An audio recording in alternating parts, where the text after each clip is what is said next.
예, 지난 시간에 우리가 특별한 묘비에 대해서 제가 말씀을 드렸습니다. 그래서 어떤 묘비입니까? 용서받은 자, 뭐 다른 건 다 없고요. 용서받은 자다. 나는 용서받았다라고 하는 그런 아주 특별한 묘비가 있었죠. 그 사람에게 있어서는 이 사실만큼 중요한 일이 없었다는 것입니다. 그렇죠? 사실은 이렇게 무엇을 여러 가지 채우는 것보다 사실 빼는 게 더 어려워요. 묘비에 자신의 생애를 총집약 마지막 자신의 인생에 대한 어떤 그 이정표와 같은 그런 것들을 딱 세우는 묘비에 뭐 다른 거 다 지우고 뭐 쓰고 싶은 것이 얼마나 많겠습니까? 저 같으면 묘비에다가 그냥 이렇게 묘비 판이 그냥 엄청 커야 될 것 같아요. 내용을 많이 이렇게 쓰고 싶겠지만 그러나 이제 다른 거 다 지우고 다른 거 다 지우고 딱 한 가지 그 인생 가운데 이것만큼 중요한 것이 없다. 내가 하나님 앞에 이것만큼 중요한 것이 없다. 뭐 나는 용서받았다. 그래서 묘비명에 그 forgiven 나는 용서받았다. 나는 용서받은 자다라고 하는 그것만을 기록해 놓은 아주 특별한 묘비명에 대해서 말씀을 드렸죠. 그렇습니다. 이 용서받았다고 하는 것은 어떤 인생이든지 그 인생의 일생일대의 가장 중요한 사건이라고 말할 수가 있는 것이죠. 죄인에게 있어서 하나님 앞에서 용서받는 것보다 더 중요한 일은 아무것도 없다고 말할 것입니다. 죄수에게 있어서 이제 형 집행을 앞두고 있는 죄수에게 있어서 사면에 대한 소식만큼 귀한 것이 어디에 있겠습니까? 내가 용서받았다라고 하는 사실이야말로 이 사실이야말로 내 인생의 일생일대의 가장 중요한 사건입니다. 이렇게 표현하고 있는 것이죠. 그러므로 이 용서라고 하는 것은 그냥 용서받았네 이렇게 끝나는 것이 아니고요. 용서 이후에 엄청난 삶의 변화가 뒤따라오는 큰 사건이라고 하는 사실이죠. 오늘은 요것에 대해서 이야기해 보려고 합니다. 용서가 어떤 변화를 우리에게 일으키게 되는가, 용서 이후의 삶이 어떤 변화가 찾아오게 되는가 하는 것에 대해서 살펴보려고 합니다. 첫 번째는요, 용서 이후에 뭐 여러 가지가 있겠지만은 첫 번째는 자기 자신의 뭔가 변화가 일어나게 됩니다. 내가 용서받았다, 내가 하나님 앞에 용서받았다라고 하는 사실을 깨닫게 될 때, 내가 예수 그리스도의 복음을 분명하게 이해하고 내가 큰 죄인이었는데 내가 용서받았다라고 하는 사실을 깨닫게 될 때 제일 큰 변화는 자기 자신에게 먼저 찾아오게 되는 것이죠. 무엇입니까? 우리 12절 말씀을 한번 같이 읽어보겠습니다. 12절 말씀 우리 한번 같이 읽을까요? 읽습니다. 시작. 주의 구원의 즐거움을 내게 회복시켜 주시고 자원하는 심령을 주사 나를 붙드소서. 첫 번째 가장 큰 변화는 뭐냐면 내 안에 놀라운 기쁨이 솟아나게 된다는 것이요. 죄를 지었을 때는 어떻습니까? 내가 죄인일 때는 어떻습니까? 사도 다윗의 말에 의하면 즐거움이 먼저 사라졌다는 거예요. 신앙의 즐거움, 내가 구원의 즐거움이 사라졌다는 거예요. 다윗은 뭐 분명은 예수님 믿는 사람이죠, 분명하게. 그럼에도 불구하고 그가 밧세바를 범하고 또 우리아를 죽게 하고 그러한 죄를 저지르고 난 다음에 그의 삶에 뚜렷한 변화가 한 가지 생겨지게 되었는데 뭐냐 하면 즐거움이 사라지게 되었다는 것이죠. 기쁨이 사라져 버리게 되었다는 것이죠. 죄인에게 있어서 가장 치명적인 것은 뭐냐 하면 이렇게 수치심, 불안감, 두려움, 뭔가 찜찜함, 불쾌감 이런 것들이 그 마음을 가득 채우게 됩니다. 사람과의 관계가 껄끄러워도 그렇지 않습니까? 사람과의 관계가 좀 뭔가 껄끄러워도 뭔가 내키지를 않아요. 힘들고 뭔가 조금 안타깝고 아쉽고 괴롭고 마음이 참 그 사람이 또 굉장히 중요한 사람이라고 하면 훨씬 더 막 힘들어지고 밤에 잠이 오지 않게 되고 막 괴롭고 막 그렇습니다. 뭐 작은 문제만 일어나도 그렇죠. 그러나 이것을 우리가 생각해 보십시오. 하나님 앞에서 그렇다고 한번 생각해 보십시오. 하나님과의 관계가 뒤틀어졌다고 한번 생각해 보십시오. 너무나도 중요한 것이고 나의 모든 인생의 모든 것들이 달려있는 그 하나님과의 관계가 죄로 인하여 어두워지고 서먹해지고 뭔가 깨어지고 망가지고 하나님 앞에 나의 인생이 어려워졌다고 생각을 해 보십시오. 그러면 인간과의 관계가 뒤틀어져도 조금 굉장히 힘들어요. 어려워요. 저도 그런 경험이 다 있겠죠. 그죠? 우리들도 다 있을 거예요. 사람과의 관계가 좀 껄끄러워져도 굉장히 마음이 힘들고 아프고 막 그렇습니다. 그죠? 그런데 하나님 앞에서의 우리가 관계가 그렇다고 하면 이거보다 훨씬 심각한 문제가 아닙니까? 우리의 생사 여탈권을 가지고 계신 하나님 한마디면 모든 것이 걸려있는 그 하나님 앞에 우리가 죄를 지었다고 생각하게 되면 우리는 정말 감당이 안 될 것입니다. 그런데 그 죄가 용서받게 되었을 때 어떻습니까? 사람과의 관계도 참 어려움이 있다가 딱 어떻게 화해를 하게 된다거나 그 오해 문제들이 쫙 풀려가지고 다시 한번 회복되게 되면 이거 막 뛸 듯이 기쁘지 않습니까? 그죠? 그런 경험 한 번씩 없으십니까? 예? 사람과의 관계도 그런데 하나님 앞에서 죄를 지었다가 정말 짓누르게 되죠. 괴롭고 힘들게 되죠. 그렇다가 딱 하나님께서 그 아들로 말미암아 우리의 죄를 다 깨끗하게 용서해 주셨다고 하는 사실을 깨닫게 될 때에 가장 중요한 우리에게 드러난 사실은 놀라운 마음의 평안과 기쁨이 찾아오게 되더라라고 하는 사실입니다. 제가 전에도 한번 말씀드렸죠. 평양 대부흥 운동 시기에 바로 이러한 일이 가장 뚜렷하게 드러난 것을 볼 수가 있습니다. 성령 하나님의 역사가 아주 강력하게 임하는 장소에서 바로 이러한 역사가 가장 뚜렷하게 드러났더라라고 하는 그런 기록들을 볼 수가 있습니다. 제가 직접 읽어드리겠다고 말씀을 드렸었죠. 제가 한번 참고 구절을 찾아왔습니다. 방위량이라고 하는 그 당시에 이제 아마 그 외국 분이셨는데 아마 이름을 다 한국말로 다 바꿔요. 조금 이렇게. 그래서 방위량이라고 하는 한국명을 가지고 있는 선교사님이 이렇게 말합니다. 평양 대부흥 운동 때 이런 일이 있었다는 거예요. 철저한 회개와 그 후에 찾아오는 죄 용서의 기쁨은 평양 대부흥 운동의 특징이었다. 이렇게 기록하고 있습니다. 다시 한번 제가 말씀드립니다. 철저한 회개와 그 이후에 찾아오는 죄 용서의 기쁨은 평양 대부흥 운동의 특징이었다. 이렇게 말합니다. 그러면서 이런 말을 합니다. 1907년 1월 겨울 사경회의 마지막 기간 중에 드디어 성령의 임재를 보여주는 공개적인 현상이 나타났다. 이 집회에서 사람들은 죄의 무서운 결과로 인해 몸부림치며 번민하였다. 그 가운데 일부는 거의 죽음에까지 이를 정도였다. 그들은 완전한 용서를 깨닫고 마침내 마음의 평안을 얻었다. 이렇게 그 평양 대부흥 운동 1907년 1월 달 겨울 사경회의 현장에 있었던 그 선교사가 이렇게 그 현장을 기록하고 있는 것입니다. 또 한 사람 제임스 게일이라고 하는 또 선교사가 이렇게 이야기를 합니다. 이것은 회오리 바람처럼 내게 되돌아와 죄악의 공포로 마치 영생을 잃는 것 같았다. 나는 도리어 피할 수 없어 눈물을 흘리고 뉘우치면서 일어나 나의 부끄러운 죄악을 토로하지 않을 수 없었고 모든 손실들을 배상하기로 결심하였다. 그런 후 평화, 이상하고 향기로운 형언할 수 없는 평화, 결코 전에는 알지 못했던 그러한 느낌이 나의 심령을 사로잡는 것 같았다. 이렇게 이야기하고 있습니다. 다 비슷한 경험을 하게 되는 거죠.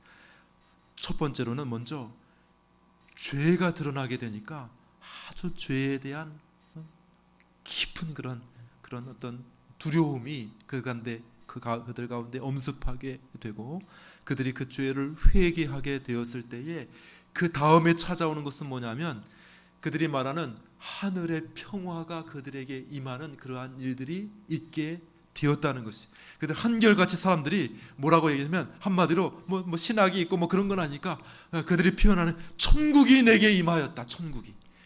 죄를 회개하고 난 다음에 극심한 그 마치 사람들이 막 총에 맞은 짐승처럼 울부짖는 그러한 회개가 막 통곡이 막 일어나고 사람들이 그냥 우리 한국 기독교의 초창기의 그런 어떤 특징들이 뭐였냐면 통성기도였어요. 통성기도. 그 이전에는 그런 일들이 별로 없었는데 통성기도를 하게 됩니다. 통성기도. 그러니까 막 통성기도 합시다 하면 막 그 안에 모여 있었던 막 수천 명의 사람들이 막 와 하면서 막 기도를 막 하게 되는데 자신의 죄를 막 고백하는 그러한 일들이 있게 되었다는 것이죠. 사람들이 막 자신의 죄 때문에 성령께서 임하시자 자신의 죄를 깨닫게 되자 정말 자신의 모든 것을 막 자신의 내장을 끊는 것 같은 고통으로 막 회개를 하게 되었을 때에 그들 가운데 찾아왔던 것은 뭐냐면 하늘의 놀라운 평화가 찾아오게 되었고 그들 가운데 놀라운 넘치는 기쁨이 있게 되었다라고 말을 하고 있는 것이죠. 그래서 용서의 첫 번째 변화, 용서로 말미암아 첫 번째 변화는 뭐냐면 내 안에 평안이 찾아오게 됩니다. 그 전에는 너무 예민했어요. 너무 불안했습니다. 너무 두려웠습니다. 불쾌했습니다. 좋지 못했어요. 그런데 용서를 경험하게 되자 하나님께서 그 아들의 복음 안에서 내가 이렇게 큰 죄를 지었음에도 불구하고 나의 모든 죄를 그 예수 그리스도 그 아들의 피 안에서 용서하셨다고 하는 사실을 깨닫게 되었을 때에 그들 가운데 놀라운 평안과 기쁨이 넘쳐지게 되었다. 그가 그 안에 놀라운 변화가 임하게 된 것을 볼 수가 있습니다. 자, 이것은 자연스럽게 이어지는 두 번째 변화로 이어지게 됩니다. 무엇입니까? 우리 14절, 15절 말씀을 읽겠습니다. 14절, 15절 말씀입니다. 우리 한번 한 목소리로 읽을까요? 읽습니다. 시작. 하나님이여 죄에서 나를 건지소서. 내 혀가 주의 의를 높이 노래하리이다. 주여 내 입술을 열어주소서. 내 입이 주를 찬송하여 전파하리이다.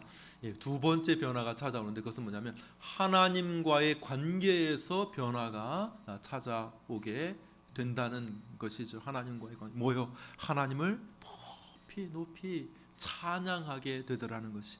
그냥 우리도 그냥 일상적으로 찬양하고 노래하는 그 정도가 아니라 정말 마음으로부터 우러나와 가지고 하나님을 찬양하는 그러한 일들이 벌어지더라라고 하는 것이죠. 이것이 바로 구원의 사실 주된 목적이기도 합니다. 용서는 뭐냐 하면 하나님의 가장 뚜렷한 그 권세와 하나님의 자비를 우리에게 분명하게 드러내는 것이 바로 이 용서라는 것이에요. 용서를 통해서 그 사람이 가지고 있는 그런 파워가 드러나게 됩니다. 그렇지 않습니까? 뭐 옛날에 왕들이 어떤 권세를 가지고 있었어요?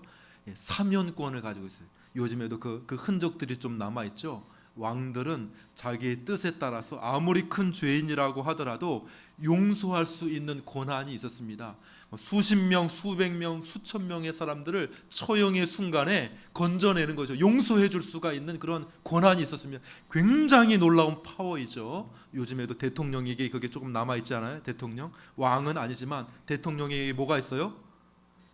사면권이 있어요. 사면권. 그죠? 죄인을 용서하고 풀어주는 사면권이 있습니다. 요즘에야 뭐 함부로 쓸 수는 없죠. 그죠? 공정하게 써야 되고 정의롭게 써야 된다. 뭐 사람들이 보는 눈들이 많으니까 함부로 그 사면권을 쓸 수 없지만 대통령에게는 사면권이 있고 보통 사람들이야 상관없지만 죄수들 형벌을 당하고 있는 죄수들에게 그 사면권은 얼마나 큰 것입니까? 그죠? 자기가 감옥에 갇혀 있어요. 자기가 처형을 받을 위기에 있습니다. 그런데 그 사면권을 가지고 있다는 것은 그 사람을 얼마나 이렇게 우러러보게 만들겠습니까? 그 사람을. 그죠? 그렇겠죠. 그러한 것이라는 것이죠. 사면권은 그 사람의 권세와 혹은 자비를 한꺼번에 그 능력을 보여주는 그러한 힘이 바로 이 사면권에 있다고 말할 수가 있는 것이죠. 판사가 언제 가장 커 보입니까? 판사. 우리 주변에서 판사를 만날 일들은 별로 없죠. 예? 판사가 너무 드무니까 판사를 만날 일은 드문데, 예. 제가 한번 예전에 그 아들 친구 아빠가 판사였어요. 예? 서초동의 판사였습니다. 아들 친구 아빠가. 그래서 사석에서 한번 만나봤는데, 판사니까 뭐 대단하겠다 생각했는데, 그렇지 않아요. 뭐 카리스마도 없고 굉장히 겸손하더라고요. 그냥 조용하고 겸손하고 막 이렇게 하시더라고요. 그러니까 죄 짓지 않은 사람에게 판사는 별 일이 없어요. 내가 떳떳하고 죄가 없는데 뭐 판사가 뭐 나한테 뭐 할 건 없잖아요, 그죠? 그러니까 뭐 떳떳하면. 그런데 언제 판사가 굉장히 커집니까? 언제? 예, 재판정에서 커지는 거예요. 재판정에서 판결을 딱 내리게 될 때에 재판정에서 엄청나게 파워가 느껴지게 되지 않습니까? 예, 이렇게 인터넷에 보니까 이렇게 호통 판사라고 있다. 호통 판사 들어보셨습니까? 호통 판사. 청소년들 중심으로 판결을 내리는 사람이에요. 청소년들 중심으로 호통 판사가 있어요. 막 청소년들이 막 함부로 막 행동하고 막 이렇게 하는데, 호통 판사가 그 앞에서, 호통 판사가 막 꾸짖으니까 막 그 학생들이 막 그냥 막 눈물을 흘리면서 막 그냥 자신의 죄를 뉘우치는 거예요. 왜냐하면 그 판결에 의해서 좌우되는 거죠. 그 판결에 의해서, 그죠? 어떤 그 외국의 어떤 여자분이 이렇게 막 너무 뻔뻔한 거야. 죄를 짓고도 막 너무 뻔뻔해. 그래서 막 이렇게 재판정 앞에서도 막 이렇게 막 뭐 인정하지 않고 그냥 변명하고 그냥 뭐 이렇게 막 조롱하고 막 이렇게 진지하지가 않아요. 재판장 앞에서도 그냥 판사가 이렇게 판결을 내려서 판결을 딱 내리고 나가보라고 했는데, 그 앞에서 그 여자가 좀 욕 같은 걸 했나 봐요. 혼자말로. 예? 혼자말로 욕을 했어요. 이렇게 그러니까 판사를 그냥 비아냥거리고 조롱하는 말을 한 거죠. 판결을 딱 내렸는데 뭐 욕을 하면서 딱 나가버렸어요. 판사가 그 이야기를 딱 듣더니 다시 오십시오 이렇게 얘기하더라고요. 다시 오세요. 그러면서 판결을 정정하는데 배가 된 거예요. 배가. 예? 판결을 다시 그 자리에서 정정을 하는데 배가 됐어요. 벌금도 배가 되고 그 다음에 그 형량이 배가 된 거야. 그러니까 그 여자가 너무 충격을 받아가지고 그 앞에서 막 울면서 막 그냥 용서해달라고 막 마음이 완전히 바뀌어지게 된 거예요. 그러니까 와, 그때 당시에 야, 판사의 능력이 대단하구나, 판사의 권위가 굉장하구나, 그런 것들을 느끼게 되더라는 것이죠. 여러분들 생각해 보십시오. 어떤 옛날에 뭐 신하들이 왕에게 잘못 보이게 되면 어떻게 됩니까? 죽게 되죠. 뭐 여러 가지 처형 방법에 의해서 뭐 사약을 받거나 혹은 뭐 이제 뭐 칼에 베이거나 뭐 이렇게 목을 매거나 뭐 이렇게 여러 가지 형벌에 의해서 이렇게 한번 그렇게 형을 집행하는 그런 순간을 생각해 보십시오. 사약을 받았다고 해서 사약을 앞두고 이렇게 있다고 생각해 보십시오. 혹은 이렇게 뭐 망나니 아이고 망나니 같다. 망나니라고 하면 요즘에 안 될 것 같아요. 망나니는 직업인데 직업이잖아요, 그죠? 그죠? 그 처형하는, 그죠? 처형 집행인 아닙니까? 망나니 머리를 탁 풀어 헤치고, 망나니 아시죠? 머리를 풀어 헤치고 이게 물을 한 컵 딱 마시고 어떻게 합니까? 칼 춤을 추면서 이렇게 푹 이렇게 하잖아요. 망나니가 이렇게 해가지고 막 춤을 추고 굉장히 오래 춘대요. 망나니가 정신없게 만든다. 정신없게. 그러면 이제 죄수가 어떻게 합니까? 목을 쭉 늘어뜨리고 죽었구나. 언제 저 칼이 떨어질까? 이렇게 하면서 두려움에 떨고 있지 않겠습니까? 칼을 막 그냥 이리저리 춤을 추면서 막 번쩍번쩍 하면서 이제 망나니가 춤을 추는데, 다 칼을 들어서 이제 막 치려고 하는 그 순간에 저기서 달려옵니다. 멈추어라. 뭐라고 합니까? 어명이다. 멈추어라. 이렇게 하면서 말을 타고 막 달려와서 용서하고, 오히려 용서뿐만 아니라 그의 모든 그 직분을 신분을 회복시켜 준다. 이렇게 하는 어명이 떨어졌다고 생각해 보십시오. 그러면 그 죄수의 마음이 어떻겠습니까? 임금님이 나를 버리지 않으셨구나. 임금님이 나의 충심을 이해해 주셨구나. 이렇게 생각하면서 그 마음 가운데 뭐가 솟구쳐 오르겠습니까? 감사합니다. 임금님 감사합니다. 내가 임금님을 위하여 충성을 다하겠습니다. 기쁨이 솟아날 뿐만 아니라 그 임금님을 향하여 막 절을 하지 않겠습니까? 임금님을 향하여, 그죠? 자, 용서 받은 자의 자세가 변화가 이와 같다는 것이죠. 마음 가운데, 본인의 마음 가운데 놀라운 기쁨이 솟아날 뿐만 아니라 찬양이 솟구쳐 오르더라라는 것입니다. 내 혀가 주의 의를 높이 노래하리이다. 다윗이 고백합니다. 내 혀가 주의 의를 높이 노래하리이다. 내 입술을 열어 주소서. 내 입이 주를 찬송하여 전파하리이다. 내가 주를 찬송하겠습니다. 내가 소리 높여 주를 찬송하겠습니다. 다윗이 용서 이후에 이러한 일들을 하겠다고 고백하고 있는 것입니다. 자, 마지막 세 번째 변화가 있습니다. 무엇입니까? 그것은 이웃, 우리 주변의 사람들에 대한 자세의 변화이죠. 첫 번째는 내 안에, 두 번째는 하나님과의 관계의 변화가 있었습니다. 세 번째, 용서받은 이후에 우리 주변의 사람들에게도 변화가 생겨지게 된다는 것입니다. 우리 13절, 15절 말씀을 같이 읽어보겠습니다. 13절, 15절 말씀 같이 읽습니다. 먼저 13절 읽습니다. 시작.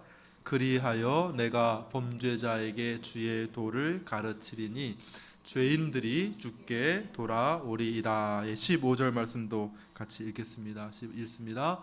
내 입술을 열어 주소서. 내 입이 주를 찬송하여 전파하리이다. 동일하게 이야기하는 것이죠. 그리하면 내가 범죄자에게 주의 도를 가르치겠습니다. 주여 내 입을 열어 주를 전파하겠습니다. 이렇게 이야기를 하고 있다는 것이죠. 다윗이 하나님께서 자신의 죄를 용서하고 자신의 영혼을 회복시키신다고 하면 내가 이 소식을 다른 범죄자, 아직 용서받지 못한 범죄자들에게 그들에게 알려주겠습니다. 이 귀한 일들 나만 가지고 있는 것이 아니라 하나님, 내가 그들에게도 증거하고 전파하고, 하나님은 용서의 하나님이십니다. 하나님은 놀라운 자비의 하나님이십니다. 하나님께서 우리의 죄를 해결해 주셨습니다. 그 아들을 통하여 우리의 죄를 해결해 주셨습니다. 이렇게 증거하겠다고 이야기를 합니다.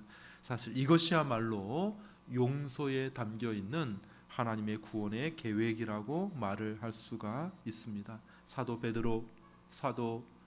다윗뿐만 아니라 사도 베드로와 바울에게도 동일하게 그러한 모습을 보게 됩니다. 먼저 베드로를 볼까요? 우리 성경을 읽어보겠습니다. 누가복음 22장 31절 32절 말씀, 누가복음 21 읽어보겠습니다. 시작. 시몬아 시몬아, 보라 사탄이 너희를 밀가부르듯 하려고 요구하였으나 그러나 내가 너를 위하여 내 믿음이 떨어지지 않기를 기도하였노니 너는 돌이킨 후에 내 형제를 굳게 하라. 무슨 말씀입니까? 베드로야, 네가 나를 닭 울기 전에 3번 모른다고 부인할 것이다. 무슨 말씀입니까? 저는 죽을지라도 그런 일들 하지 않을 것입니다. 아니다 베드로야, 네가 나를 3번 부인할 것이다. 사탄이 이런 일들을 하는 거예요. 사탄이 얼마나 강력한지, 사탄이 밀가부르듯 하려고, 사탄이 너를 키에 두고 이렇게 막 던지니까 밀껍질이 이렇게 벗어나는 것처럼 밀가부르듯 하려고 너를 시험하는데, 그 시험이 너무 강력하기 때문에 너는 분명히 시험에 걸려가지고 너는 나를 부인할 거야. 그렇지만 베드로야, 나는 너를 용서한다. 내가 너를 위해 기도하였다. 내가 너를 붙들어 줄 것이다. 그러니까 어떻게 하라고요? 너는 돌이킨 후에 어떻게 하라고요? 내 형제를 따라요. 내 형제를 굳게 하라. 다시 한번, 내 형제를 굳게 하라.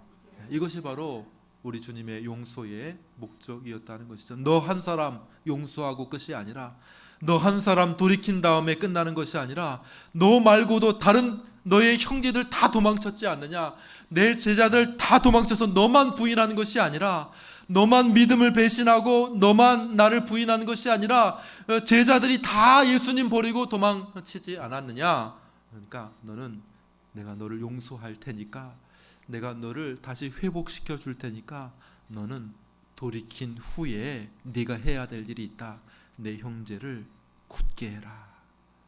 그들도 용서받아야 되고 그들도 회복되어야 되니까 너는 내 형제들을 굳게 하라. 너도 이 용서에 대한 사실을 그들에게 알려주고 너도 그들을 붙들어줘라. 이것이 바로 우리 주님의 당부였다는 것입니다. 사도 바울도 동일합니다. 동일한 원리가 있습니다. 디모데전서 1장 16절, 디모데전서 1장 16절을 우리 같이 읽어보겠습니다. 읽습니다. 시작.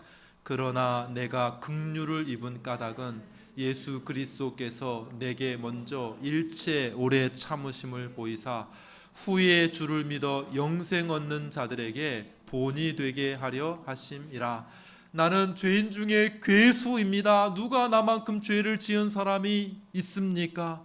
나는 스데반을 죽이는 일에 앞장섰던 사람입니다.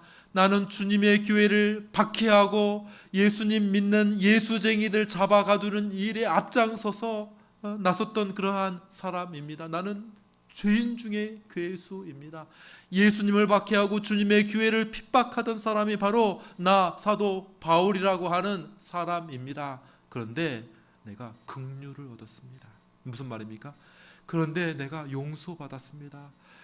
나를 그냥 쳐버리고 그냥 짓밟아버려도 나는 아무 항변할 그런 이유와 자격이 없는 자이지만은 웬일입니까? 웬 은혜입니까? 우리 주님께서 나를 용서해 주셨습니다. 다메섹 도상에서 나를 만나 주셨습니다. 다메섹으로 가던 그 길에도 내가 가는 목적은 내가 예수쟁이들 잡아 죽이고 내가 교회를 핍박하기 위해서 내가 그 길로 가고 있었는데, 그런데 웬 은혜입니까? 부활하신 우리 예수님께서 그 길에서 나를 만나 주시고 나를 변화시켜 주시고 나를 용서해 주시고, 그럴 뿐만 아니라 이 부족하고 이 엄청난 죄인임에도 불구하고 나를 사도로 삼으셨습니다. 나를 복음 전파자로 삼아 주셨습니다. 웬 은혜입니까? 어떻게 해서 이러한 일이 있게 됩니까? 내가 긍휼을 입은 까닭은 후에 예수님 믿는 사람들에게 본이 되도록, 용서받은 것에 대한 본이 되도록, 야, 저 같은 사도 바울, 저 악한 사람도 용서받고 저렇게 귀한 사람으로 쓰임받을 수 있다고? 그럼 나도 괜찮잖아, 나도 할 수 있잖아. 이렇게 본이 되라고.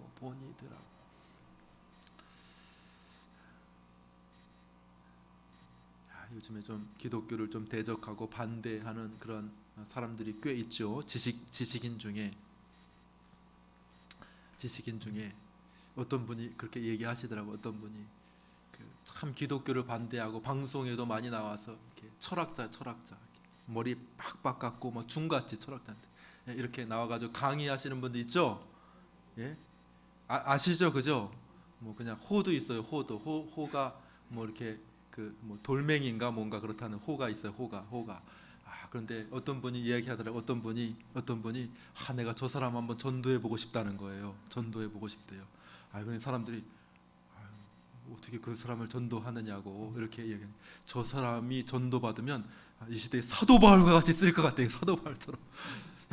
그 사람이 예수님 비방하고 막 교회 욕하고 막 이렇게 하던 사람, 이상한 얘기 하던 사람이 변화받으면은 그냥 완전히 뒤집어져서 요즘에 사도 바울과 같은 사람이 될 수 있을 것 같다고 얘기했는데, 그런데 그 사람은 아닌데 비슷한 사람이 변화받았더라고요. 비슷한 사람이 머리 빡빡 깎고 우리가 지금 그 청바지 청소년 모임에서 읽는 책이 그 사람이에요. 그 사람 이정훈 교수라고 들어보죠. 이정훈 교수. 원래 그 사람이 동국대학교 불교학과 스님이었어요. 스님이었는데 그 사람이 변화를 받았어요. 그러니까 막 지금 엄청나게 지금 많은 사람들에게 영향을 미치는, 정말 목사들을 가르치는 그런 사람이 되어가지고 아주 좋은 영향을 펼치고 있는 것이죠. 그래서 사람들이 이 시대에 사도 바울과 같은 인물이다. 사도 바울이 본이 된 것 같아. 사도 바울이 나 같은 죄인도 그 간증을 들어보면 참 감동스럽습니다. 참 기독교를 공격하기 위해서 막 연구를 했다는 거예요. 연구. 그 사람은 막 그냥 보통 스님이 아니라 그냥 어떻게 하면 이 기독교를 파괴할 수 있을까 연구를 했다는 거예요. 연구하기 위해서 기독교 방송을 봤대요. 알아야지 뭐 비판을 하잖아요, 그죠? 기독교에 대해서 알아야 비판하고 알아야 기독교를 공격하니까 어떻게 했어요? 기독교 뭐 CTS인가 뭐 CBS인가 하는 목사님의 설교를 이렇게 들었다는 거예요. 근데 그때도 한번 그 어떤 목사님이 거기에 나와가지고 죄에 대해서 우리는 죄인입니다 하는 그런 이야기를 했다는 거예요. 근데 이 이종훈 교수라고 하는 이 사람이 비아냥거리면서 죄 막 이렇게 하면서 너나 잘 믿으라 이렇게 하면서 이렇게 비아냥거렸다는 거예요. 그랬을 때에 갑자기 혀가 꼬이더라는 거예요. 혀가 꼬이면서 자기가 이렇게 앞으로 푹 쓰러지게 되었다는 거예요. 혀가 꼬이면서 앞으로 푹 쓰러지는 그 짧은 순간에 자기가 생각이 들었대. 어떤 생각이 들었냐면 내가 죽었구나. 내가 이제 여기서 죽었구나. 그런 생각이 순식간에 들더라는 거예요. 순식간에. 내가 이제 여기서 끝났구나. 내 생명은 이제 끝나. 너나 잘 믿으라 이렇게 하면서 설교자를 이렇게 비아냥하는 그런 이야기를 하는데 갑자기 혀가 꼬이고 그 앞에서 꼬꾸라지더라. 그런 이야기를 하면서 그 짧은 순간에 그동안 자기가 연구해왔던 기독교, 비판해왔던 기독교가 진짜라고 하는 사실이 확 들어왔대요.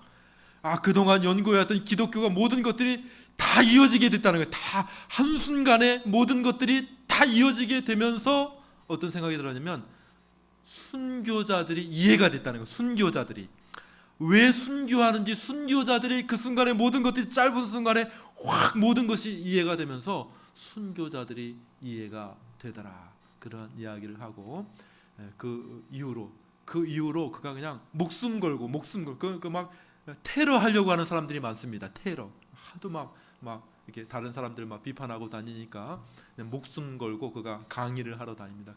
자신의 변화에 대해서, 자신의 용서받은 일에 대해서 막 지금 오늘날의 사도 바울과 같은 인물이다. 막 이렇게 사람들이 평가를 하는 것을 보았는데 바로 그것이죠. 내 죄가 용서받게 되었을 때에 이 감격으로 인하여 사람들에게 증거하지 않을 수 없는 그러한 일들을 하게. 사도 바울이 용서받게 되었을 때에 늘 그의 서신서나 사도행전에서 여러 번 이야기하죠. 내가 죄인이었고 내가 이러이러한 죄를 지었고 내가 죄인 중에 괴수였는데 내가 용서받았다. 내가 긍휼을 입은 이유는 뭐냐 하면 내가 본이 되도록 이후에 예수님 믿게 될 많은 범죄자들, 죄인들에게 용서받은 샘플로 사람들에게 드러날 수 있도록 하나님께서 나를 용서해 주신 것이다. 이렇게 이야기를 한다는 것이죠. 그러므로 용서받은 죄인에게 있어서 가장 뚜렷한 그런 증거는 뭐냐? 삶의 변화는 무엇이냐? 그것은 바로 사람들에게 이 복음을 막 증거하기 시작한다는 거예요. 여러분, 아팠다가 심각한 병에 걸렸다가 어떤 좋은 약을 먹고 나았다고 한번 생각해 보십시오. 그럼 어떻겠습니까? 어떻겠어요? 정말 많은 고생을 하고 죽을 것 같았는데 나았다고 한번 생각해 보십시오. 병치레하는 사람들은 정말 힘들더라고요. 병치레하는 사람들 몸에 좋다는 것은 다 먹더라고요. 아파 보셨습니까? 몸에 좋다고 하는 건 다 먹더라고요. 제가 본 것 중에 하나는 토룡탕, 지렁이를 먹더라고요. 지렁이. 간에 좋다고 하니까 간이 좋지 않은 사람은 막 물론 이제 그냥 지렁이는 아니고 그냥 이렇게 식용 지렁이가 있더구만요. 그죠? 좀 가느다란 지렁이가 있어요. 그걸 이제 토룡탕이라고 하는데 그걸 갈아가지고 그게 아마 이렇게 단백질이 굉장히 많은가 봐요. 단백질이 토룡탕 막 지렁이탕을 막 먹더라고요. 왜? 간에 좋다고 하니까 막 그런 거를 먹는 거예요. 모든 걸 다 먹더라. 그런데 무엇을 먹었는데 내 병이 나았다. 그동안 내가 그렇게 지긋지긋하게 내가 힘들고 내가 병원이란 병원은 다 찾아봐, 의사는 다 만나보고 내가 그렇게 힘들었는데 내가 이거 먹고 나았습니다. 이 의사 만나서 나았습니다. 그러면 어떻게 하겠습니까? 누가 물어보지 않아도 막 이야기할 것 아닙니까? 그죠? 혹은 그 아픈 사람 있으면 이거 해보라고 하지 않겠습니까? 그죠? 말 좀 해보세요. 그렇게 하지 않겠습니까? 그죠? 분명히 그럴 것입니다. 용서받은 사람도 그와 같은 것이죠. 내가 용서받았다. 내가 용서받았다. 하나님께서 나를 불쌍히 여겨주셔서 나를 용서해 주셨다는 것이 막 불꽃이 튀듯이 사람들에게 막 증거되고 전파되는 그러한 일이 있었다라는 사실입니다. 여러분들 평양 대부흥 운동 때도 동일한 원리가 적용이 되었습니다. 성령의 강력한 임재가 있었을 때, 이건 정말 성령의 순수하고 강력한 역사가 있었을 때 언제나 비슷한 패턴이 일어났던 것을 보게 되는데, 평양 대부흥 운동은 그런 것이 아주 순수 밀도가 높았어요. 굉장히 그런 패턴에서 아주 모범적인 운동이 평양 대부흥 운동이었는데, 뭐냐면 성령께서 강력하게 역사하셨을 때에 첫 번째로 나타난 것은 사람들 안에 놀라운 회개의 운동이 벌어졌다는 것이, 자신이 죄인이라고 하는 사실을 분명하게 깨닫게 되었을 때에 회개의 운동이 먼저 벌어지게 되었습니다. 그 이후에는 정말 놀라운 기쁨, 충만한 기쁨과 평안이 그들 가운데 경험이 되게 됩니다.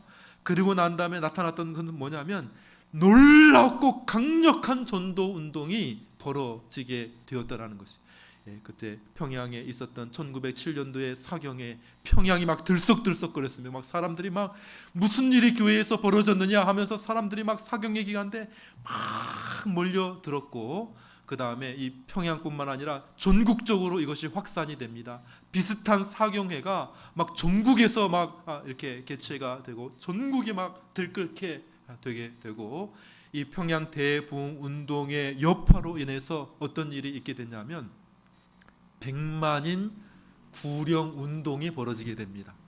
강력한 구령의 열정에 사로잡히게 되죠. 강력한 구령의 열정에. 그래서 죄인들을 구원해야 되겠다, 사람들이 이야기를.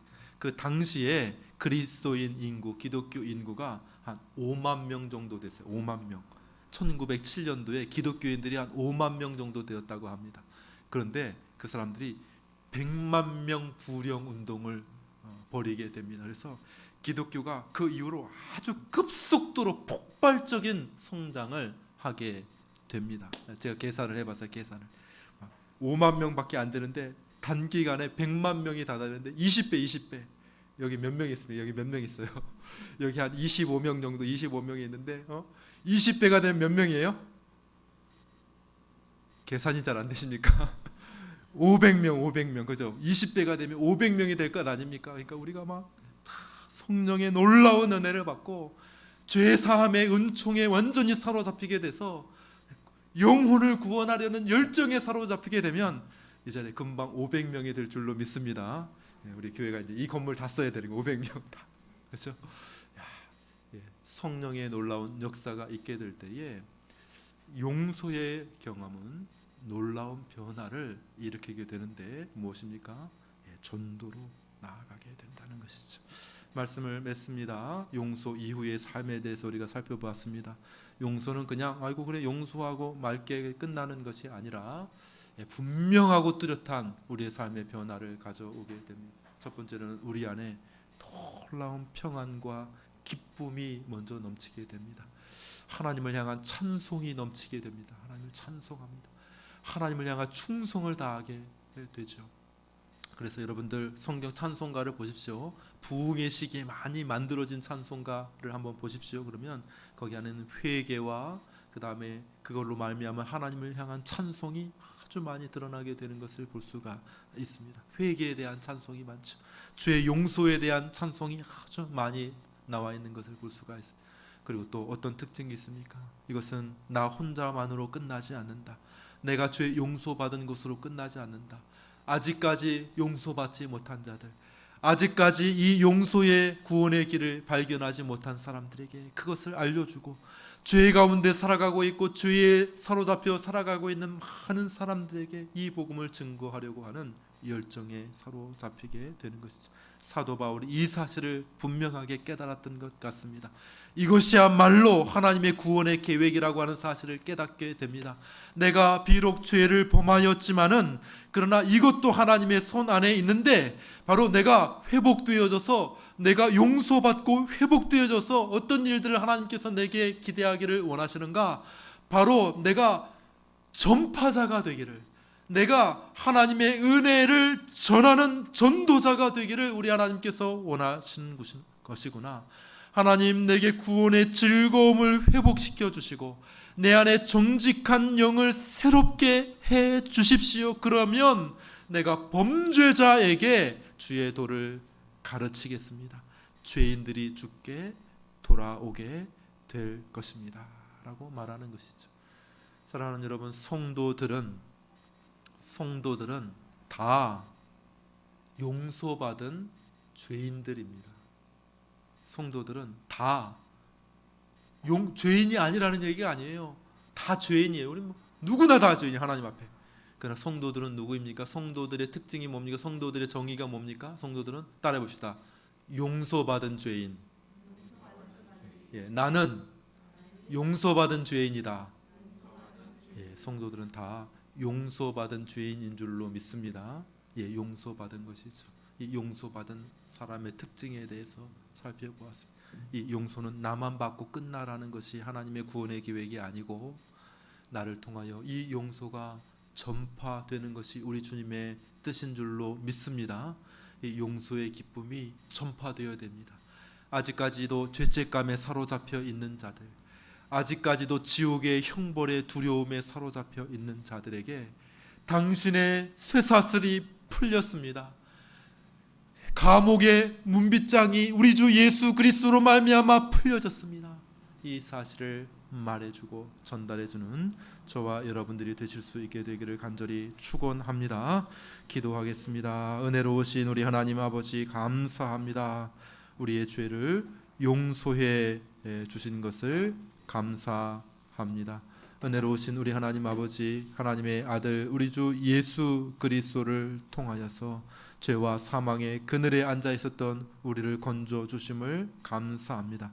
이 용서의 기쁨 가운데 살아가게 하시고 하나님을 찬양하게 하시고 무엇보다도 이 놀라운 소식을 전하는 전도자로 살게 하여 주옵소서. 예수님의 이름으로 기도하옵나이다. 아멘. 이제는 우리 주 예수 그리스도의 크신 은혜와 하나님 아버지의 놀라운 사랑과 성령의 교통 충만케 하심이 이 시간 말씀을 듣고 용서받은 죄인으로서 마음 가운데 놀라운 평안과 기쁨을 가지고 하나님을 찬송하면서 전도자로 살아가기로 마음에 소원하고 다짐하는 사랑하는 모든 성도들 위해 이제로 영원토록 함께 있을지어다. 아멘.